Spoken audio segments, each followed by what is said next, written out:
같이 해주시면 고맙겠습니다. 권사는 정체성을 갖고 할 일 하라. 자, 이번에는 이렇게 하시면 되겠습니다. 임석순 목사 자기가 자기 이름 대고 그 다음에 직분 대시면서 같이 하시면 되겠습니다. 임석순 목사는, 다시 임석순 목사는 정체성을 갖고 할 일 하라. 다시 한번 임석순 목사는 정체성을 갖고 할 일 하라. 저 남쪽에 어느 한 교회 목사님이 계신데 그 목사님께서는 참 목회를 잘 하십니다. 사실 이 부산 지역에서 2, 3천 명 모이는 교회면 상당히 큰 교회 목사님이세요. 그런데 이분이 대학을 졸업하고 직장에 들어가서 잘 나갔어요. 그런데 갑자기 마음 가운데 내가 하나님 나라를 위해서 평생 그냥 몸 바쳐야 되겠다 생각하고 자기가 그렇게 좋은 직장들을 다 정리했었어요. 그리고 아파트도 정리하고 이렇게 해서 해외 나가서 신학을 공부하셨습니다. 공부하고 한국에 들어와서 목회를 참 건강하게 하는데 갑자기 눈이 실명되기 시작했어요. 그래서 이 눈이 앞이 침침해가지고 지금도 보이기는 보이는데 확실하게 보이지를 않아요. 그런데 목사님이 그런 얘기를 하세요. 자기가 눈이 침침하게 되는 그 순간 제일 걱정되는 게 그거더래요. 무슨 잘못을 하셨으면 목사님이 저렇게 될까? 교회 안에서 그런 소리 날 것이 제일 먼저 두려움이 되더래요. 이 사실 목사들이요, 어떤 때는 그런 생각 들어요. 나 하나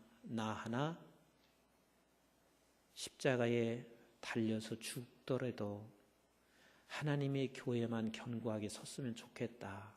이런 생각을 할 때가 참 많아요. 이게 목사들의 심정일 거예요. 그런데 나 하나 정도 눈이 실명된다 할지라도 교회만 견고하게 되면 아마도 이 정도의 목사님은, 그 정도의 목사님이면 그걸 충분히 극복할 수 있을 거예요. 그런데 제일 걱정되는 게 자기가 실명돼서 앞으로 안 보이는 게 그게 걱정이 되는 게 아니라 교회가 목사가 무슨 잘못이 있으면 저런 소리, 그런 소리가 나올까 봐 그게 제일 걱정되더래요.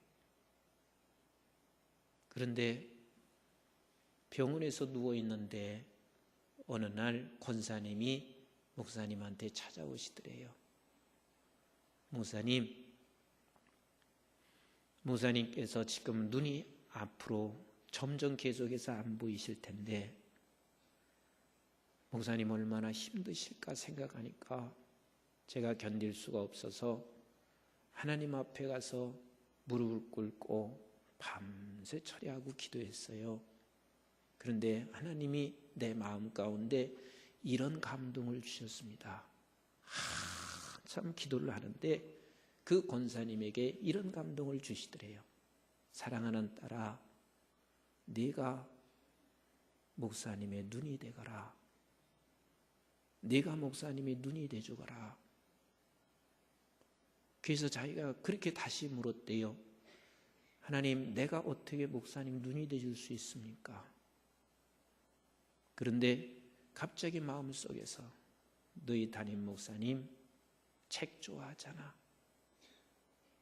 너희 담임 목사님 성경 묵상하는 거 좋아하잖아. 그런데 눈이 지금 이제 실명되어져 가고 있으니 네가 담임 목사님 옆에서 계속해서 책을 읽어드리고 네가 담임 목사님 옆에서 성경을 읽어주어라. 그래서 목사님 지금 곁에서 항상 일주일에 한 권 이상을 그 권사님이 옆에서 책을 읽어주시는 거예요. 그래서 본인이 책을 읽지는 못하니까 권사님이 읽어주시는 책을 가지고 자기가 상상하고 기도하면서 하나님의 메시지도 증거하고 말씀을 증거하고 말씀을 준비하고 있습니다. 사실 이렇게 교회 생활에서 하다 보면은요, 어떤 때는 목사인데도 불구하고 왜 목사가 저런 일이 있어야 되는가? 왜 목사님이 저런 일이 있어야 되나? 또 어떤 때는 왜 장로님이 장로님 되고 난 후에 잘 될 것이지 저렇게 장로님 가정이 어려운가? 왜 권사가 되고 나서 권사집이 잘 돼야지 왜 권사 가정이 저렇게 되나? 우리는 목사가 되면 하나님 앞에 잘 살게 되면 아무런 근심과 걱정이 없이 잘 풀려질 것 같지만 그렇지 않거든요. 장로님으로 열심히 일을 해도 잘 풀려질 수도 있고 그렇지 않을 수도 있거든요.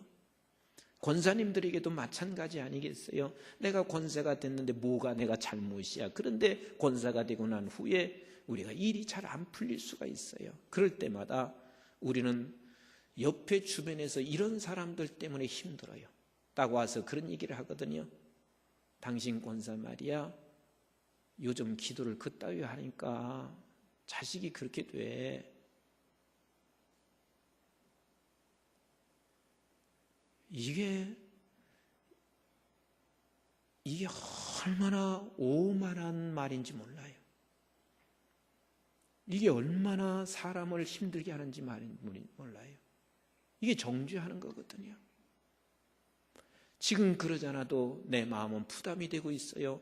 권사인데 자식도 잘 돼야 되고 권사이기 때문에 건강도 해야 되는데 내가 뭐가 그렇게 죄가 많아서 자식도 이렇게 어려워지고 있고 내 몸이 건강도 잃어가고 있나? 이러고 나 혼자 나도 지금 아파하고 있는데 옆에서 와서 이렇게 말하면 얼마나 힘들겠어요? 기도하니까 그렇지. 요즘 하는 것 보니까 저렇게 생겼더라고. 뭐 등등 이렇게 말을 해보세요. 얼마나 힘들겠어요. 얼마나 힘들겠어요. 사실 제가 오늘 또 우리 김대일 장로님 재정부실에 들어 재정 이렇게 하면서 목사님 하루도 쉬지 못하고 계속 뛰시는데 참 목사님 그 건강 그 정도 지켜주시는 게 너무 감사하다고 그러는데 사실 제가 봐도 기적이에요. 12월 달부터 거의 쉬는 주간이 하나도 없이 계속 움직이는데요. 어저께도 안양제일교회 목사님 그러시더라고요. 이 목사님은 도대체 어떻게 성대를 지키냐고. 본인은 성대가 결절돼서 2달이나 병원에 입원했었대요. 근데 이 목사님은 저보다 훨씬 더 뛰는데 어떻게 성대를 지키고 있냐고. 나는 할 말이 없어요. 내가 그런 얘기 했거든요. 기도해 주시는 성도들 때문에 그나마 내가 이거 지금 사역하고 있다고. 나는 내 스스로가 내가 기적 같아요. 건강도 그래요. 내가 밥을 많이 먹는 사람인가? 뭐 영양가 있는 걸 먹는 것도 아니고 사실은 내가 나 자신을 봐도요. 쓰러져도 벌써 쓰러질 것 같은 사람인데 우리 권사님들이 날마다 기도해 주시고 우리 성도들이 기도해 주시고 정말 교회에 아무런 신경 쓰지 않도록 우리 수석 목사님과 목사님들 그리고 우리 장로님들이 다 해주시기 때문에 내가 이거나마 그래도 이렇게 사역 감당하는 것이지 내 힘으로 이게 사역 감당할 수 있는 게 아니거든요. 나는 그래서 우리 권사님들께서 지금도 계속해서 함께 철야로 기도해 주시고 하는 게 얼마나 감사한지 몰라. 뭐 기도를 뜨겁게 하든 뜨겁게 하지 아니하든 간에 어쨌든 기도의 자리에 나와 있다는 그 자체만으로도 하나님께서 기뻐하시는 것을 나는 확신하고 있습니다. 무엇보다도 소중한 것은요, 함께 격려해 주고 함께 기도해 주는 건데 조금 어려움이 있으면 신앙생활을 그따위 하니까 그래 이렇게 하면은 확 쓰러져요. 그리고 또 당신이 그렇게 되면 무슨 말로 변명하려고 그러세요? 나도 그럴 수 있다는 사실을 왜 미처 우리는 모르냐는 말이에요.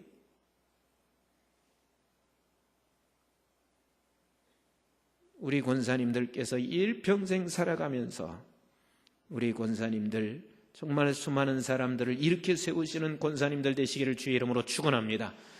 권사나 목사나 모든 성도들은 따라서 합시다. 반드시 낙심할 수 있다. 그러면 낙심하고 있는 그 상황에서 낙심이 될 수 있는 상황이고 또 우리에겐 좋은 일도 있을 수 있는데 내가 권사가 되건 장로가 되든 목사가 되든 그 어떤 직분을 가지고 있든 우리는 꼭 기억할 게 있습니다. 그 정체성이에요. 그 정체성이 뭐냐면 같이 합시다. 나는 권사다. 이 정체성을 놓지 않아야 돼요. 나는 장로다. 나는 목사다. 나는 집사다. 이걸 놓지 말아야 돼요. 자, 김아무개 권사, 조아무개 권사. 자, 그렇게 했을 때는요, 우리가 보통 권사 그러면 세 가지 자격 조건이 있습니다. 우리 종회헌법에서 40세 이상 되는 사람이 권사할 수 있어요. 우리 교회는 그러나 교회는 교회 룰이 있습니다. 교회 안에서 또 다시 법을 만들고 있는데 어쨌든 종회헌법에서는 40세 이상으로 되어 있습니다. 그런데 40세 이상으로 정할 때는 왜 그런 줄 아세요? 그만큼 하나님의 사람으로서 경륜을 어느 정도 갖춘 사람이라 그 뜻을 말해주고 있는 거예요. 그 다음에 두 번째 자격 조건이 있습니다. 그 두 번째 자격 조건은 하나님의 백성으로서 반드시 그가 생활이 모범이 되는 자야 된다. 이게 두 번째 자격 중에 생활이 모범이 돼야 돼. 이게 자격 조건이에요. 그 다음에 세 번째는 건강한 판단력이에요. 좋은 모범생, 건단한 판단력을 가지고 있어야 돼요. 이게 자격 조건이에요. 그러면 나는 권사다 하는 말은 우리가 그 자격이 돼서라기보다는 하나님께서 그 자격을 인정하고 있다는 거예요. 따라서 합시다. 하나님이 그 자격을 인정하고 있다. 아버지께서 인정하셔서 하나님이 여러분들을 권사로 세워주시고 장로님으로 세워주시고 안수집사로 세워주시고 집사로 세워주시고 목사로 세워주시는 거예요. 아멘이신가요? 그러면 거기서 할 일이 뭐냐는 거예요. 이게 직이야. 할 일이 뭐냐? 권사는 당회의 지시를 받아서 어려운 자, 병든 자, 그리고 고아 같은 사람들, 시험 든 사람들, 이런 사람을 가서 격려해주고 힘주라는 거거든요. 예수 그러면 예수님은 이름이에요. 그러면 그리스도는 뭐예요? 그리스도는 직이에요. 자, 그러면 아무개는 이름이에요.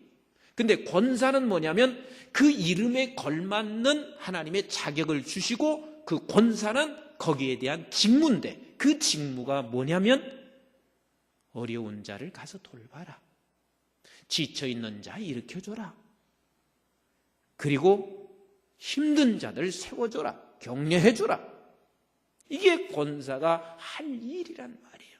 그런데 세워주고 격려하기는커녕 가서 한마디 뚝 던진다는 게 기도 안 하니까 그래.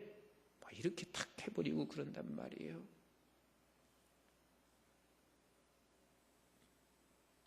근데 사람들이 다 순하고 착해서 그렇지.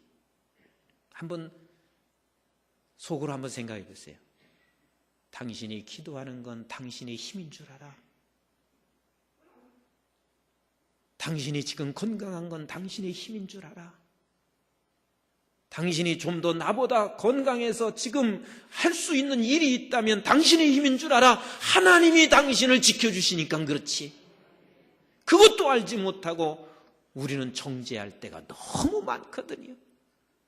격려해주고 힘을 실어주는 게 권사가 하는 일이에요. 따라서 합시다. 나는 권사다. 그런데 나는 권사인데 권사가 낙심할 수 있어요, 없어요? 대단하시다. 낙심할 수 있어요, 없어요?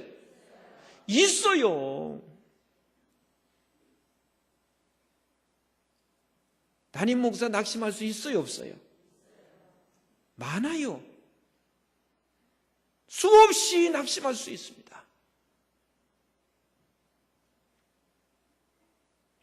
사도 바울 낙심할 수 있어요, 없어요? 사도 바울이 지금 낙심하고 있습니다. 오늘 본문 배경을 제가 설명할게요. 그 낙심할 때마다 우리가 꼭 기억할 것은 내 정체성을 기억하라는 말이요. 나는 권사다. 따라서 합시다. 나는 권사다. 내가 사도 바울도 낙심할 수 있는데 나 같은 사람이 어찌 낙심하지 않을 수 있겠어요? 오늘 본문의 배경은 바로 이것입니다. 당시에 고린도 교회가 있었습니다. 여러분들이 고린도 교회라 그러면 우리 한국중앙교회처럼 고린도 지방에 교회가 하나 떡 세워진 줄 알고 고린도 지역에 가면은 지금 말하면 그리스 지역이거든요. 가서 하는 소리가 목사님, 성경에 있는 고린도 교회가 있다는데 고린도 교회가 어디예요? 우리 권사님들은 절대 그런 소리 하지 말아요. 고린도 교회 없어요. 그럼 고린도 교회가 뭔 줄 아세요? 그건 그 당시는 이렇게 건물로 어디 장소에 딱 정해진 게 아니라 다 가정들이었었어요. 가정에서 몇 사람들이 그룹으로 모였어요. 여기서 예배드리고 저기서 성경 공부하고. 그런데 고린도 지방에 있는 그런 가정들을 가리켜서 다 고린도 교회라고 그러는 거예요. 이제 이해가 됐어요? 어떤 고린도 교회가 이렇게 정해져 있는 것이 아니라 곳곳에 가정교회들이 이렇게 모여서 거기서 예배드리고 기도하는데 그 전체가 고린도 지방에 있는 것을 고린도 교회라 그랬어요. 그런데 이 고린도 교회에서 소식이 들려왔어요. 무슨 소식이 들렸냐면 신비주의가 많대. 신비주의가 많대. 신비주의라고 하는 것은요, 어느 한쪽으로 극단적으로 치우친 거야. 그런 신비주의들이 너무 많아. 그런데다가 거기 음란이 너무 많대. 여기저기 지금 음란의 소리가 들려와. 그리고 나서 거기에 파당이 일어나고 있대. 바울파, 예수파, 바나바파 이러면서 파당이 일어나고 있대. 그 소리를 딱 듣는 순간 바울이 어디에 있었냐면 에베소라는 데가 있었어요. 어디에 있었어요? 에베소라는 데가 있었습니다. 그래서 에베소에서 사도 바울이 직접 갈 수는 없었어요. 그래서 에베소에서 기도하면서 편지를 쓰기 시작했어요. 고린도 교회를 향해서 편지를 쭉 썼어요. 이게 바로 고린도전서예요. 뭐라고요? 이게 고린도전서예요. 고린도 교회에 향해서 너희들이 이렇게 살면 안 돼. 너희들은 음란을 피해야 돼. 신비주의를 피해야 돼. 누구 바울파가 어디가 있냐, 어디 예수파가 어디가 있냐, 그런 얘기를 쭉 써서 고린도전서를 다 썼어요. 그리고 디도를 불렀어요. 누구를 불렀어요? 디도. 바울의 동역자인 디도를 불러가지고 디도야, 네가 고린도로 가서 이 편지를 전해주어라. 그러면 이 편지를 전해줄 때 가까운 거리일까요, 먼 거리일까요? 무지하게 먼 거리예요. 자, 잘 들으세요. 내가 지금 여기가 에베소예요. 그리고 고린도는 어디냐면 저기 유아실이에요. 그러면 저 유아실과 여기 에베소와 뭐가 있냐면 큰 바다가 있어요. 그러니까 그 바다를 건너가든지 아니면 바다를 건너지 않으면 저 우유를 거쳐서 이렇게 내려가야 돼요. 그 먼 거리에 가서 교회가 딱 하나 세워진 게 아니라 가정마다 방문을 하려니 그게 시간이 굉장히 많이 필요해요. 그래서 에베소에서 바울이 디도에게 그 편지를 갖다 전해주라 그렇게 하고, 그렇게 해서 복음을 전하는 거예요.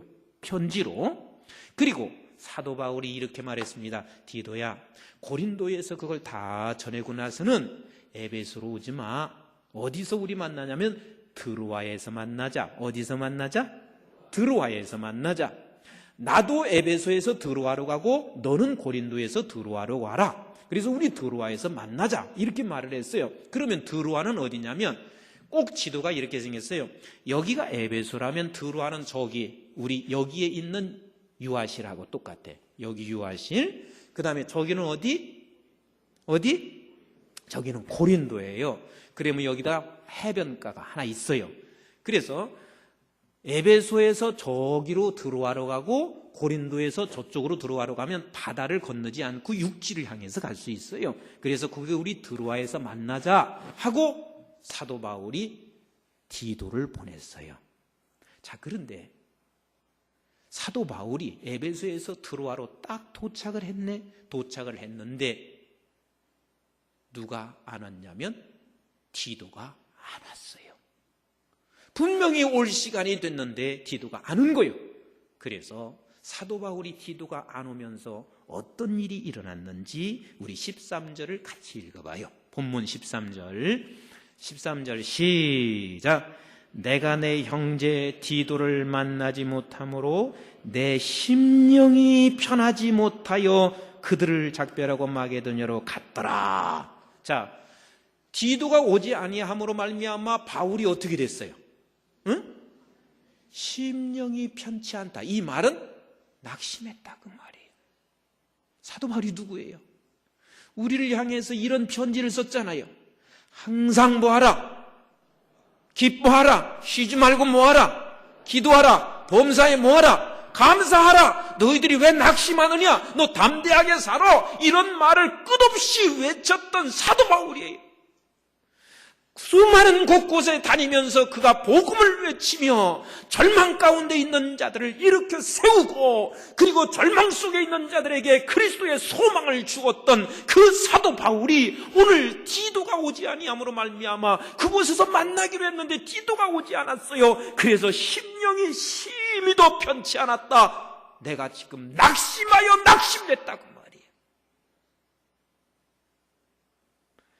바울도 낙심하는데 임 목사 낙심할까요? 안 할까요? 할까요? 안 할까요? 맞아요. 임 목사 낙심해요. 그러면 낙심할 때 우리 권사님들이 어떻게 해야 돼요? 우리 권사님은 그럴 분은 안 계시지만 딴 교회는 그런데요. 어떻게 목사가 낙심하냐? 어떻게 저럴 수 있냐? 딴 교회는 다 그런데요. 그런데 임 목사도 낙심할 수 있기 때문에 낙심할 때 목사님 위해서 내가 무엇을 해야 할까? 어디에 낙심됐을까? 몸이 불편해서 낙심됐다면 내가 목사님의 몸 대주면 되지. 눈이 불편해서 낙심되면 내가 목사님 눈 대주지. 자, 그러면 장로님들 낙심할 수 있어요? 없어요? 사도 바울도 낙심하는데 장로님들 낙심하는 줄 아세요? 안수 집사님들 낙심할 수 있어요? 없어요? 있어요. 바울 같은 분도 낙심하는데 그 어떤 사람이 낙심하지 않을 사람이 세상에 어디 있냔 말이에요. 우리 권사님들도 얼마든지 낙심할 수 있습니다. 낙심할 때 내가 이렇게 한다고 생각해 보세요. 권사가 왜 그 정도밖에 안 돼? 한국중앙교회 권사 못하겠네. 이제는 그만두세요. 이렇게 해보세요. 그런데 내가 이렇게 말할 수 있습니다. 권사님, 나도 권사님 낙심될 때가 참 많아요. 내가 권사님 함께 기도할게요. 권사님, 내가 좀 기다릴게요.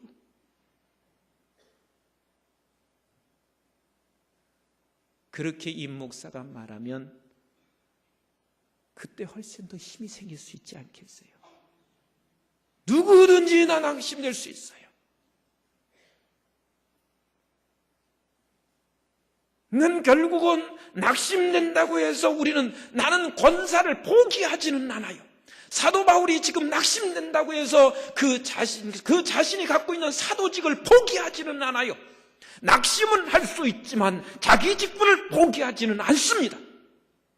임 목사도 낙심은 할 수 있지만 내가 담임 목사직을 낙심한다고 해서 포기했으면 벌써 나도 몇 번 포기했을 거예요.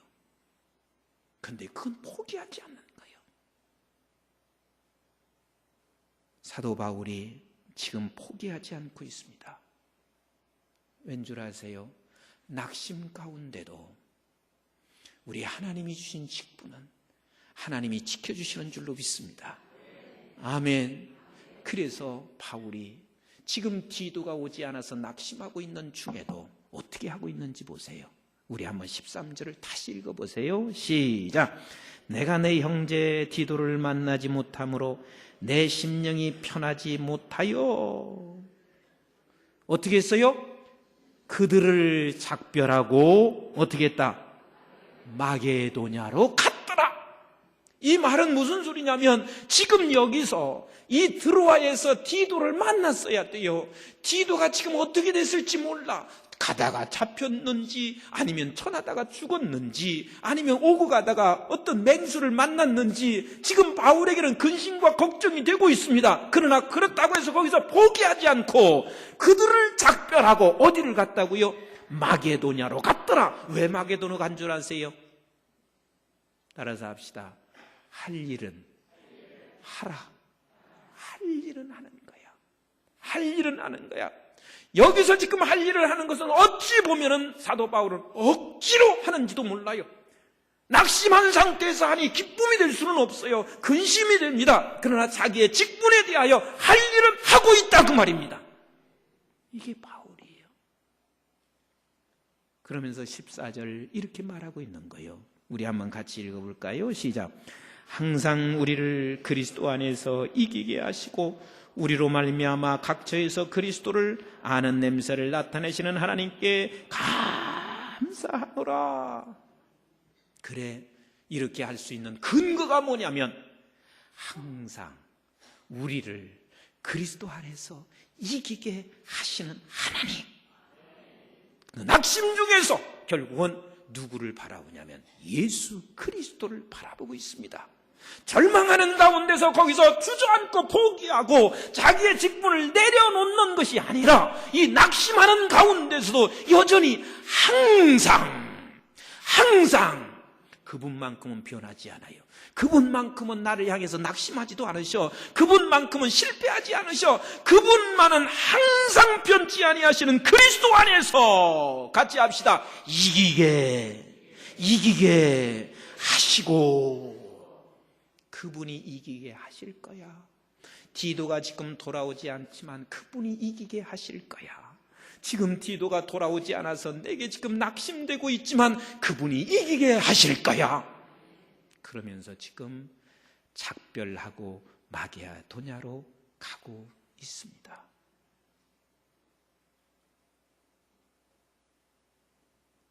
사랑하는 우리 권사님들, 그리고 여기에 계신 모든 성도님들 꼭 기억하세요. 예수 믿는다고 해서 다 잘 되는 게 아니에요. 우리 진실하게 한번 얘기하자고요. 진실하게. 예수 믿는 사람들에게 기적이 일어나는 게 개인 속에 몇 번이나 있을까요? 개인 속에 몇 번이나 있을까요? 몇 번 없어요. 예수 믿는 사람들에게 또 세상 속에서 환난과 위기가 얼마나 많이 있겠어요. 그런데 기적이 한두 번 일어난 걸 가지고 계속해서 우리가 간증하고 말을 하면 그것이 전체가 다 그렇게 된 것으로 생각하지만 예수 믿는다고 해서 다 기적이 일어나는 것은 아니거든요. 그런데 한두 번 일어난 걸 가지고 계속해서 영원토록 일어난 것으로 착각하고 살 때가 많이 있습니다. 우리의 진정한 기적은 오직 예수 그리스도 한 분밖에 없는 거예요. 이 세상에서 사는 것은 때때로는 우리가 넘어질 수 있어요. 때때로 우리가 안 될 수도 있어요. 잘 될 수도 있어요. 내 자식이 잘 나갈 수 있어요. 어떤 때는 안 될 수도 있어요. 우리나라에서 아무리 잘 된다고 해도 그 가정에서 3대 4대 내려가는 가정이 몇이나 있습니까? 그렇게 많지 않아요. 그러나 그런 것들에 의해서 내가 잠시 낙심할 수는 있지만 항상 그리스도 예수 안에서 이기게 하시는 주님을 바라보며 결국은 내가 할 일, 내 갈 길을 갔던 사람이 바로 사도 바울이었습니다. 나는 이것을 깨달은 후에 나 목회하면서요, 맨날 좋은 것만 바라지 않아요. 진짜 좋은 것은 뭐냐면 항상 그리스도 안에서 이기게 하시는 주님이야. 이기게 하신다는 말은 내가 지금 쓰러져 있다는 이야기예요. 지금 내가 전쟁터에 있다는 말이요, 싸우고 있다는 말이요, 이 전쟁터에서 결국은 최종적으로 이기게 하시는 주님이시다. 따라서 합시다. 최종적으로 이기게 하시는 주님이시다. 이기게 하시는 주님. 그것을 바라보면서 바울은 자기의 갈 길을 갔습니다. 우리 권사님들, 때로는 교회에서 사역하다가 목사님에게서 실망받을 수도 있고 옆에 있는 동료에 의해서 내가 왜 사역하려고 하는데 이렇게 낙심시키나 낙심할 수가 있습니다.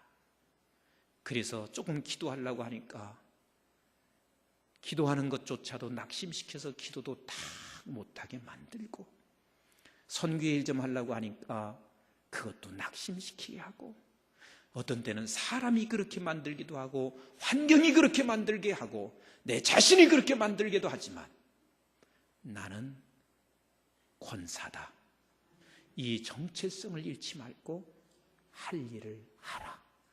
할 일을 하라. 할 일을 하라. 이것이 성경이 우리에게 가르쳐 주시는 거예요. 왜? 할 일을 해야 그리스도 안에서 이기게 하는 것을 경험하거든요. 그런데 나가 낙심하고 그냥 놔버리게 되면은 그리스도 안에서 이기게 하시는 그거만 할 수가 없어요. 목회자들도 마찬가지더라고요. 목회를 하다가 낙심해서 그냥 손을 딱 놔버리는 사람은 그리스도 안에서 이기게 하고 있는 그 엄청난 것을 경험하지 못해. 그러나 낙심하는 일이 생겼어도요, 그래도 목사라는 정체성을 가지고 할 일을 하다 보면 하나님께서 이기게 하시는 우리 주님을 거기서 만나고 경험할 수가 있습니다. 우리 장로님들 모두가 다 정체성을 가지고 낙심하는 가운데도 할 일을 하시게 되는 장로님들 되시기를 주의 이름으로 축원합니다. 우리 안수 집사님들 다 그렇게 되기를 주의 이름으로 축원합니다. 우리 집사님들 다 그렇게 되기를 주의 이름으로 축원합니다. 우리 권사님들 그렇게 되기를 주의 이름으로 축원합니다. 우리 모든 성도들이 다 하나님의 성도라는 정체성을 가지고 낙심하는 일이 생긴다 할지라도 할 일을 하면, 할 일을 하다 보면 항상 그리스도 안에서 이기게 하시는 그분께서 이기게 하실 것이고, 그리고 반드시 낙심하는 상황을 바꾸어서 하나님 앞에 감사하는 일이 나타날 것이고, 그리고 그리스도의 향기가, 냄새가 나타나는 역사가 일어나게 될 줄로 믿습니다. 아멘. 그래서 아무리 교회가요 점점 가면 갈수록 은혜도 없어지고 사람 수가 줄고, 그리고 자꾸 교회들이 지금 힘들어진데 이런 소리가 아무리 들려도요, 그 소리 때문에 내가 뭐 할 수는 있어요? 낙심할 수는 있어요. 그러나 절대로 포기하면 안 돼. 내가 목사인 이상, 내가 장로인 이상, 내가 권사인 이상, 내가 성도인 이상 그 소리가 내가 들려서 낙심할 수는 있지만 포기해서는 안 돼요.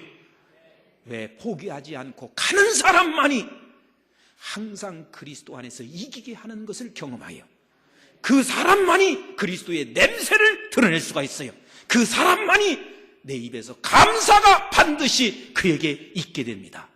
믿으십니까?